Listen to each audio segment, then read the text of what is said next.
Hey everybody, it's Meredith Miller from Inner Integration. Today, the topic I want to speak about is divorcing the original narcissist in your life. So I've really kind of been skirting around this topic basically since I started the YouTube channel. I've kind of dropped hints, like little bits and pieces here and there about my narcissistic mother. And I talked a little bit more about my awakening process around that in my self-care mastery course. So lately I've just been hearing a lot of people asking about the narcissistic mother. Can you talk about the narcissistic mother?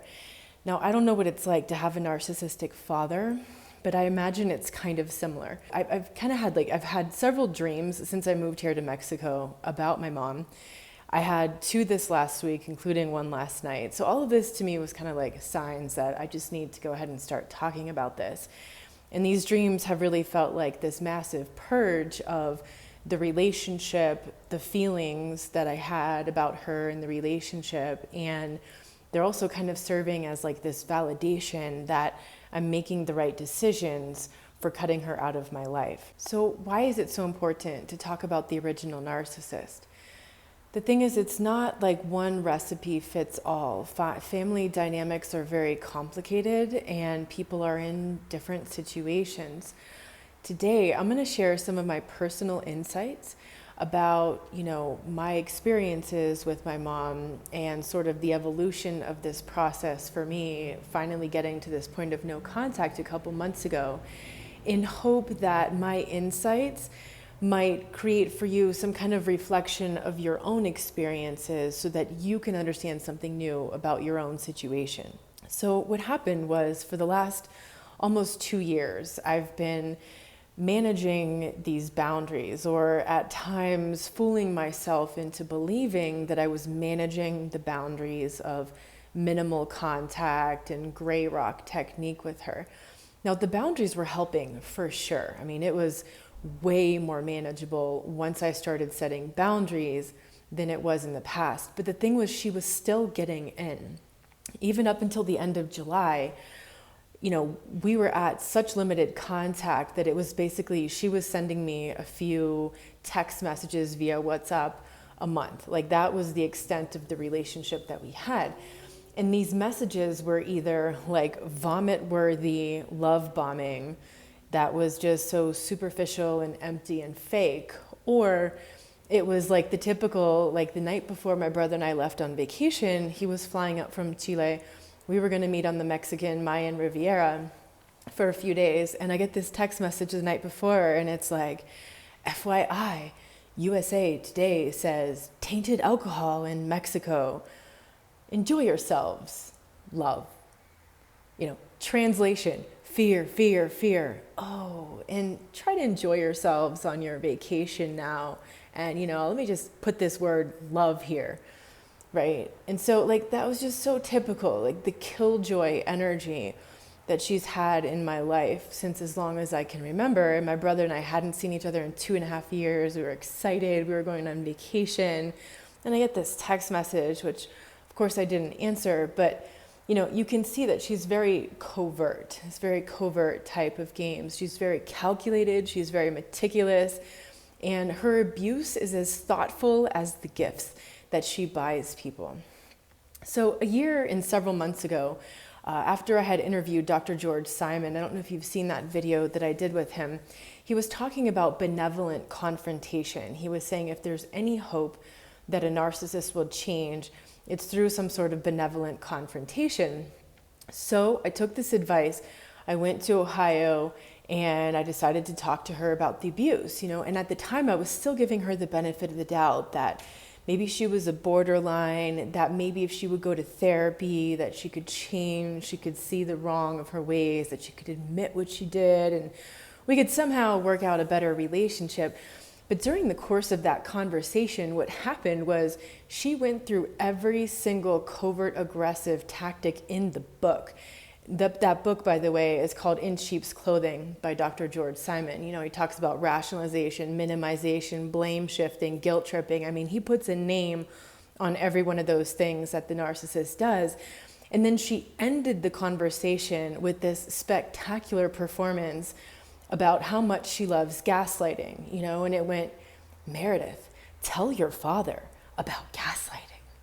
And I was like, well, Dad, it's this covert aggressive way that one person will distort another person's perception of reality, leading them to believe that they're crazy and that things didn't happen the way they did.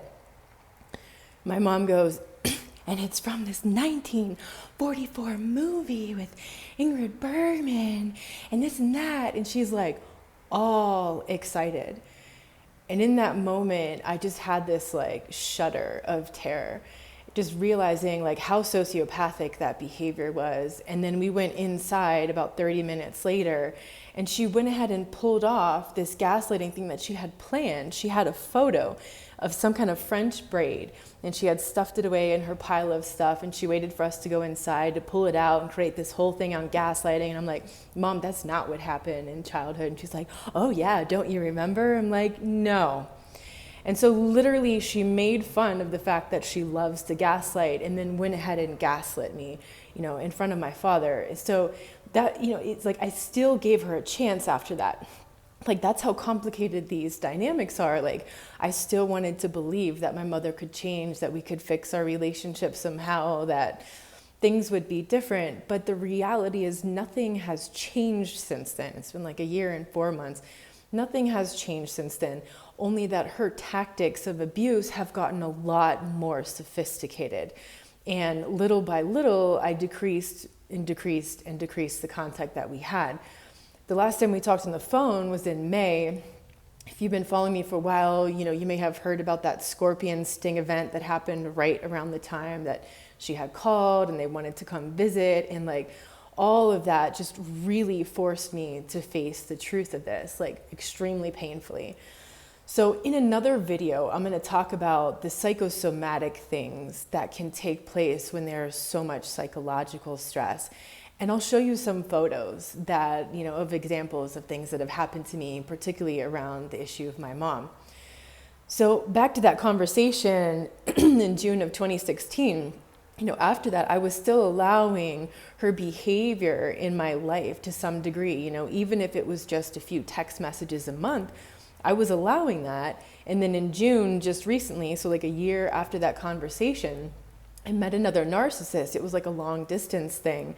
And my nervous system like automatically classified him as normal because I was accepting her behavior in my life. I was accepting those sorts of things from her, even in that small way through those texts. It was like I was still open to that.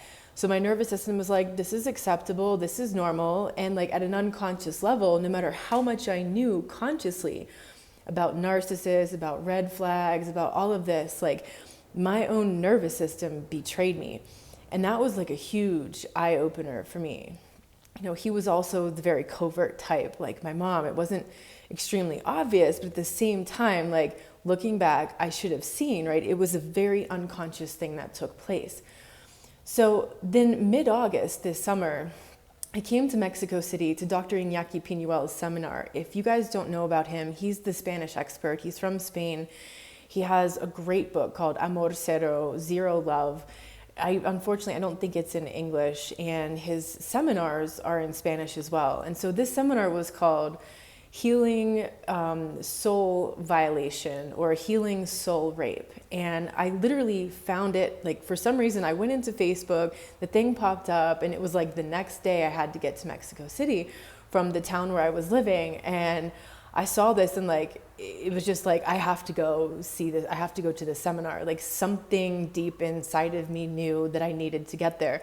So in less than 24 hours, I made all the arrangements. I got to the city. And that ended up opening the door to everything that followed.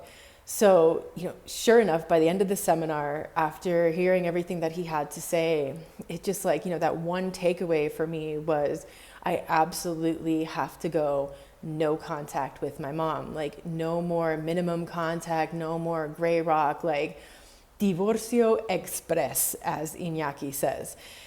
And, he said something too. He said, like, people were asking, well, what about your parents? Because, like, mostly we were talking about the romantic relationships. And people were like, well, what about your parents? What if they're older and they're sick and they're your parents, right? How are you going to cut them out? And he said, look, just because they gave you life doesn't give them the right to keep shitting all over it. And that really, really got in there, and he said, until we divorce that original abuser's energy, our own neurons will keep betraying us every time we meet a similar person with similar patterns as that narcissistic parent that we're still in contact with, and even if they're dead, we're still in the loop. Like, we haven't done the work to cut that out of our life. And so, that for me was just like the breaking point. Like, the very next day, I met up for brunch with my Mexican brother, and with him as my support and my witness, I blocked her on WhatsApp. Like, that was the only channel of communication left open, and it was Divorcio Express. The magical thing, that was August 13th, the magical thing, and she happened to have even texted me during that seminar. Like, we talk about the energetic connection of things, and when you're cutting cords with people, like, they just come back up on the radar.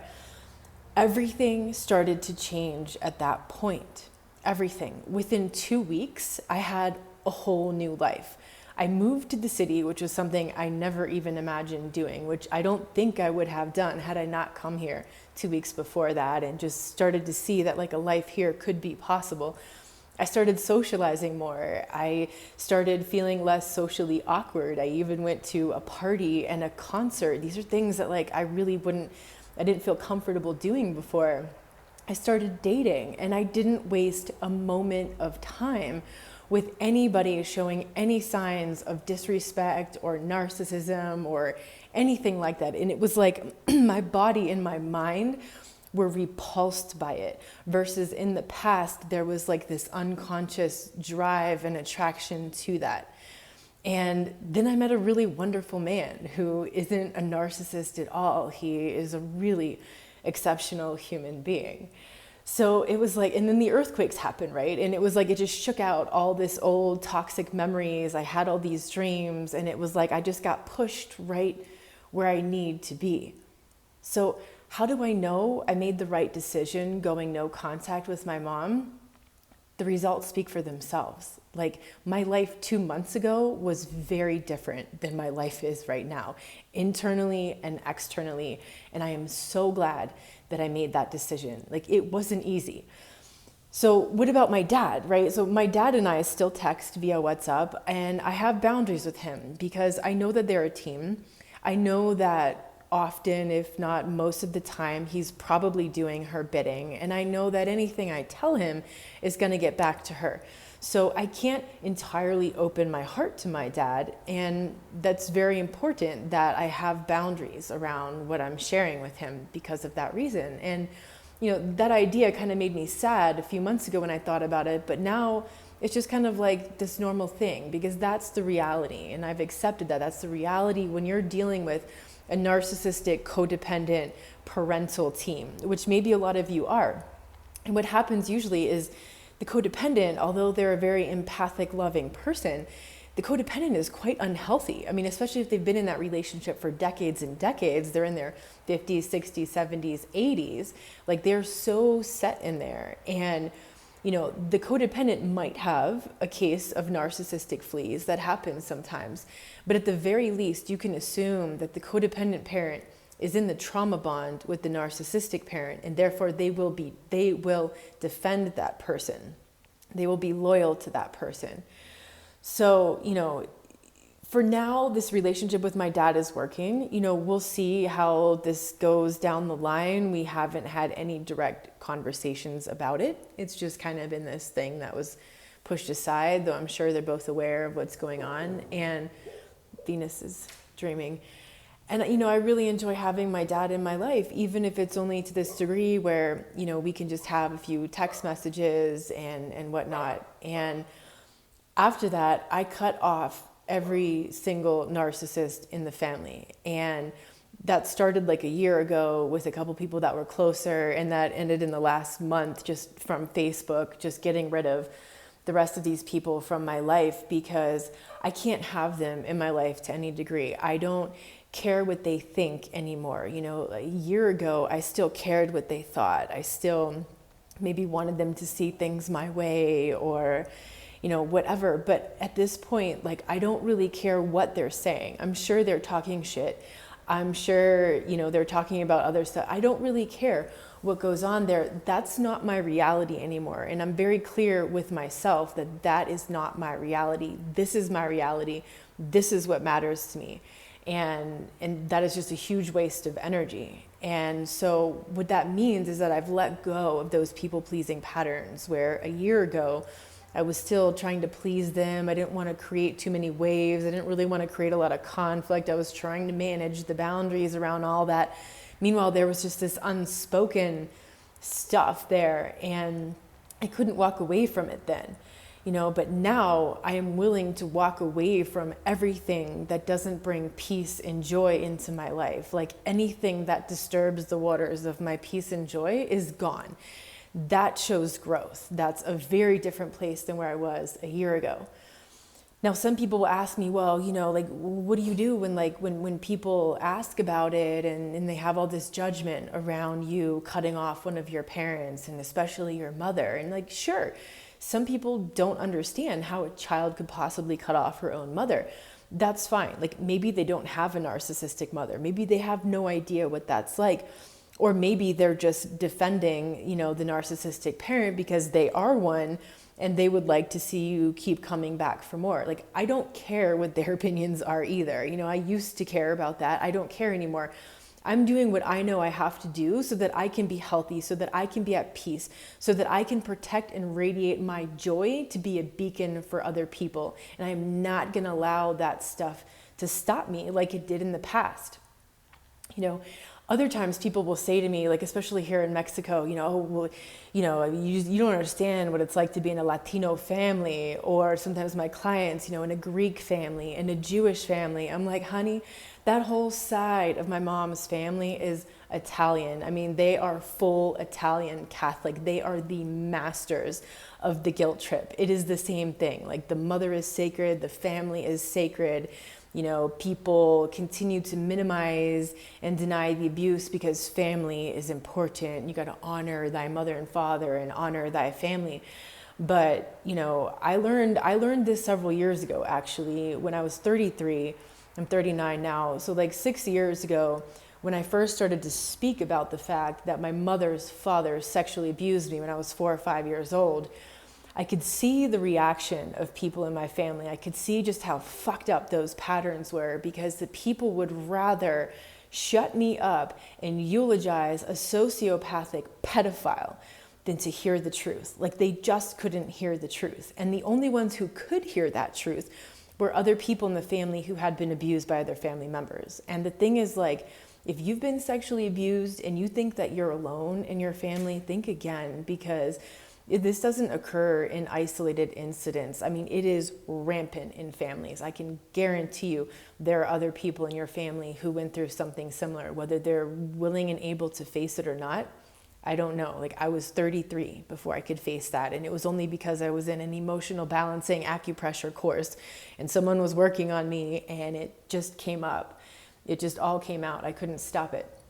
So, if I cared about the opinions of those family members, which I did at first, it was devastating at first to see the reaction of people, to try to talk about it and see people literally moving backward away from you, and just their eyes get big, please shut up, please stop talking, or in front of you just saying all this wonderful stuff about this man, who abused you, or whoever it was in the family.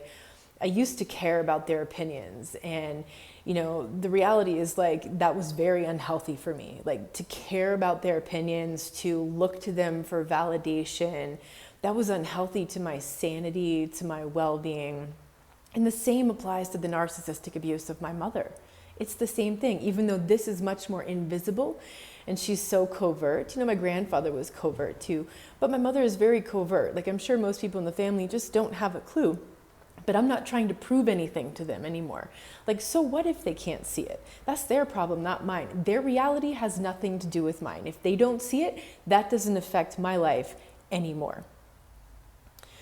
My biggest ally in that family is my cousin. She was the first one who went to therapy, who figured out that her mother is a narcissist, and then she came and visited me in 2014 and mentioned it. She was the first one who went no contact with her mother when she has kids, and she saw how her mother was already choosing a golden child and a scapegoat, bypassing her and continuing that legacy of abuse with her children. She stopped it immediately. She cut off contact with her mother. She received a lot of pushback from the family. I mean, she was the first one to do this. And honestly, I mean, she has balls of steel. Like, I don't know that I would have had the strength to do this if she hadn't done it first, and if she wasn't there and us being in contact all the time, talking about this, supporting each other.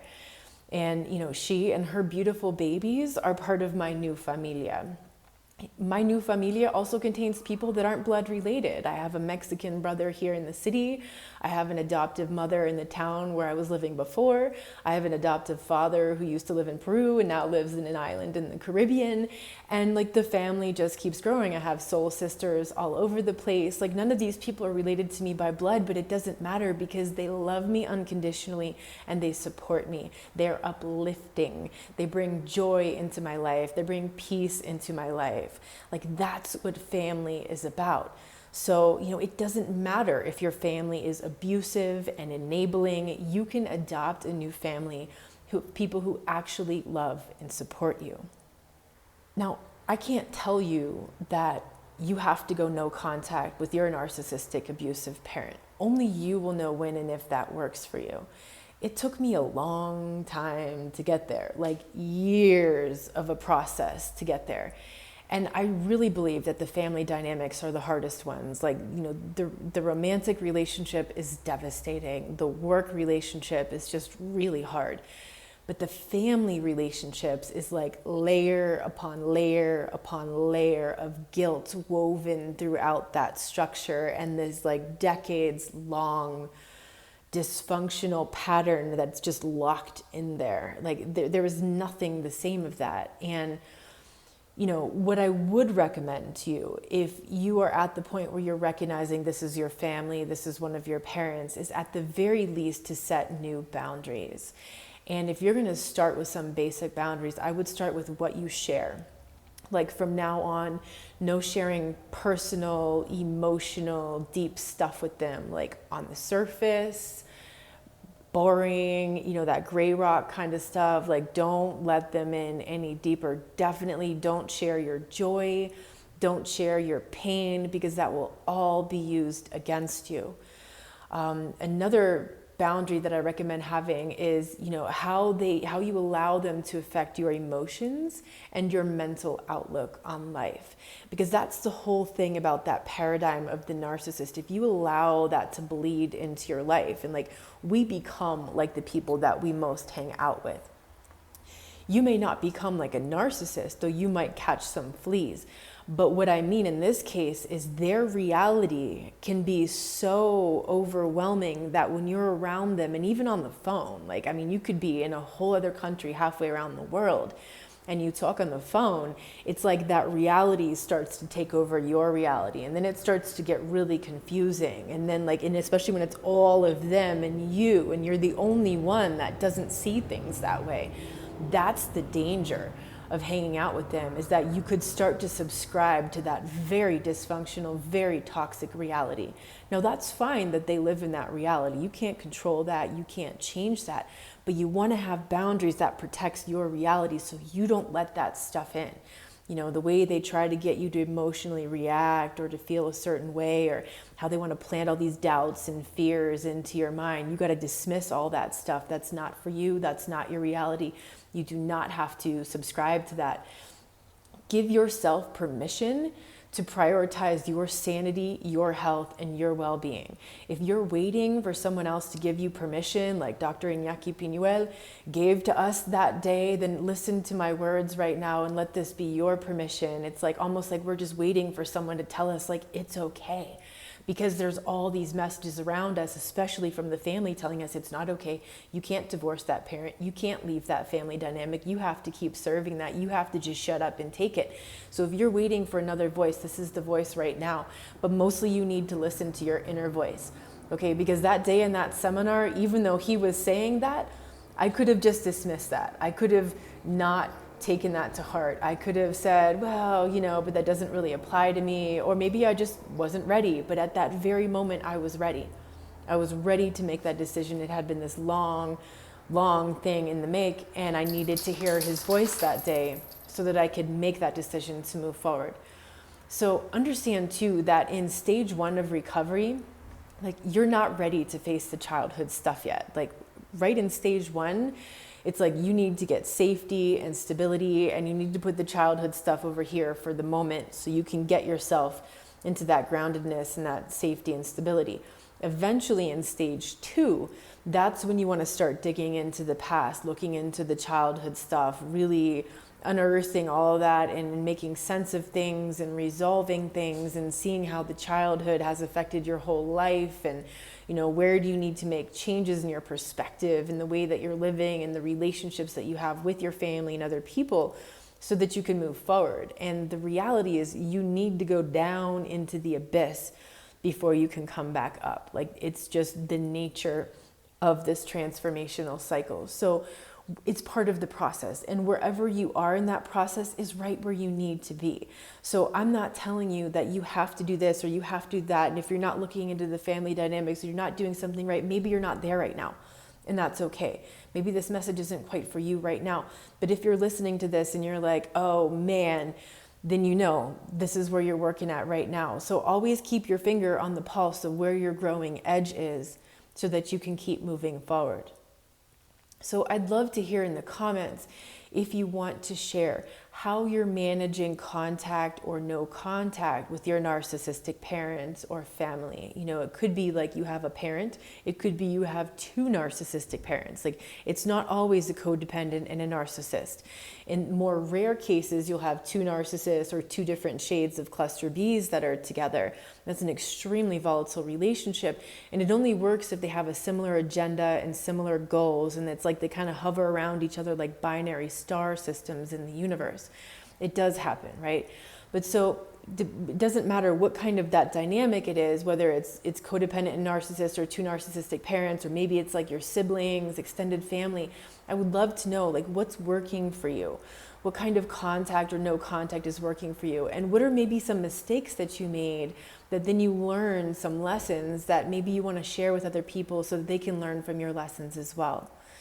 So one other thing too, I've been getting a lot of comments and messages. People are asking, like, how do they book sessions, or how do they find my digital courses? Those links are always in the video description below the videos.